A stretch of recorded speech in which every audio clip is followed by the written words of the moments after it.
Hey guys, welcome to back my YouTube channel. इस video को बनाने में हमें काफ़ी मेहनत लगी है, तो प्लीज़ यार लाइक एंड सब्सक्राइब ज़रूर करना। तो चलिए कहानी की शुरुआत करते हैं। तो कहानी सोफी और नोलन से शुरू होती है। नोलन एक पत्रिका में खाद्य लेखक होता है और इस बार उन्हें एक नया विषय दिया गया है। नोलन को इस बार पहले के लोग भोजन कैसे इकट्ठा करते थे, उनके बारे में जानकारी इकट्ठी करने के लिए कहा गया। यानी उसे शिकार और संग्रहण पर एक लेख लिखना था, जिसमें वह ये समझाया करते थे और वह इसे समझा सकता था।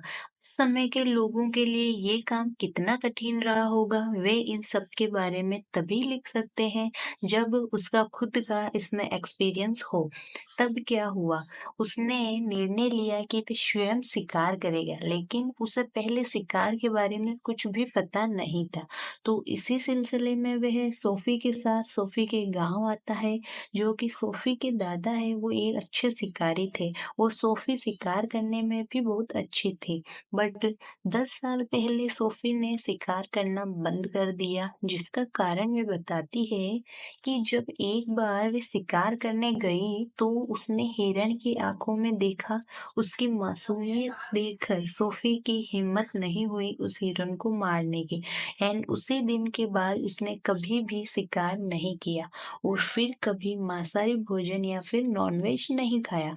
और आज कई सालों के बाद वह नोलन के लिए फिर से यहाँ आई है, क्योंकि नोलन उसका फियांसे था और उसके लिए वह अपने गांव आई है। शिकार करने के लिए उसका दिल अभी भी सहमत नहीं है, बट नोलन की मदद करने के लिए वह अपने बचपन के दोस्त कायल को बुलाती। कायल जो कि उसका बहुत अच्छा दोस्त था। कायल ने सबसे पहले नोलन को तीर चलाना सिखाया। नोलन सीख रहा था, लेकिन तीर चलाना और हंटिंग करना उसके लिए बहुत मुश्किल हो रहा था, क्योंकि इसके अंदर अभ्यास की जरूरत होती है और उसे तो अगली सुबह शिकार पर जाना था। इसलिए कायल उसे राइफल चलाना सिखाता है, जिसके साथ नोलन ने जल्दी ही अच्छे अंक बनाने शुरू कर लिए। अभ्यास के दौरान काइल और नोलन ने खूब बातचीत की, लेकिन यदि आप उसके पास नहीं जाते तो इस पूरी यात्रा का कोई भी मतलब नहीं है। नोलन को भी अपनी गलती का एहसास हुआ, इसलिए वह बाहर जाता है और सोफी से माफी मांगता है। इससे पहले कि वह कुछ और कह पाता, कायल भी वहां आ जाता है और नोलन वहां से चला जाता है। यहाँ कायल ने सोफी को बताया कि उसने ब्रेकअप कर लिया है।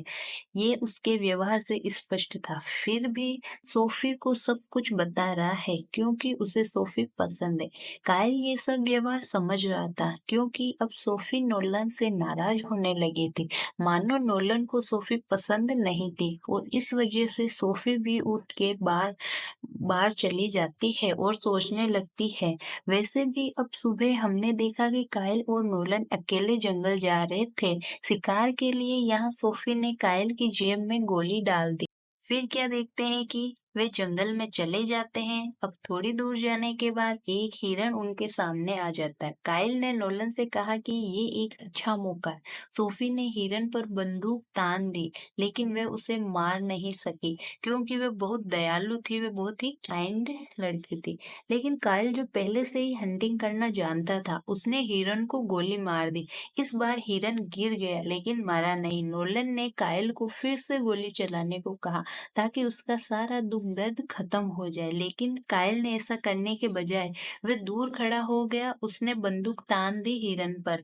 इस बार हिरन घायल हो गया, लेकिन गिरे नहीं बल्कि भाग गए। कायल हिरन के पीछे भागा, जो खून बह रहा था, लेकिन थोड़ी दूर जाने के बाद खून बहना बंद हो गया।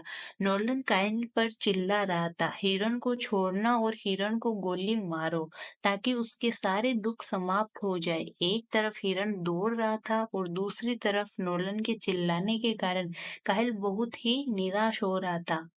वैसे भी अब वह नोलन के पीछे पड़ गया है और हिरन को मारना काइल हिरन खा रहा था। काइल को इन सब की आदत थी, क्योंकि काइल नॉनवेज खाता था। वह अभी भी यही खड़ा था। नोलन को पसीना आ रहा था, वह भाग जाना चाहता था, लेकिन काइल ने उसे सीधे खड़े रहने को कहा। यदि आप हिलने की कोशिश करते हैं तो तुम्हें वो हिरन मार देगा। काइल गोली चलाने की कोशिश कर रहा था, लेकिन बंदूक फंस गई थी। उसकी पिछली जेब में नोलन नोलन उसे रोक नहीं सका और वे जल्दी से पलट गया। नोलन की पिछली जेब में एक गोली रखी हुई थी। कायल की बंदूक छुड़ा ली और कायल ने हिरण को गोली मारी। बिना समय जाहिर किए हुए उसने हिरण को गोली मार दी। नोलन को बहुत चोट लगी। 2 और हिरन आ गए।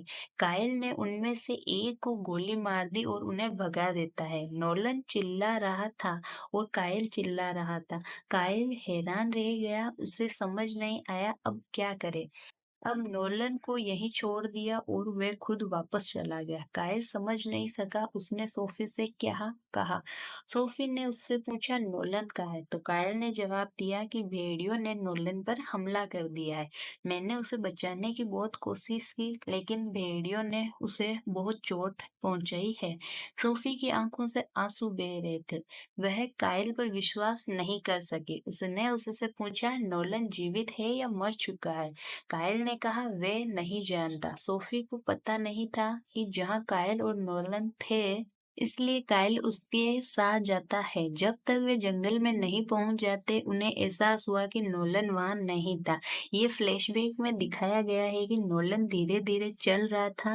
वह अपनी जान बचाने के लिए आगे चला गया। सोफी वहां पहुंचती है, ऐसा स्थान जहां उन्होंने हिरन का शिकार किया। सोफी ने सोचा कायल उससे झूठ बोल रहा था क्योंकि उसने देखा कि यहाँ हिरन का शिकार किया हुआ है। सोफी ने सोचा कायल ने नोलन को मार डाला है जेलेसी की वजह से। सोफी चिल्लाने लगी कि नोलन कहाँ है, तुमने उसे मार डाला, तुम उससे जेलस हुए हो।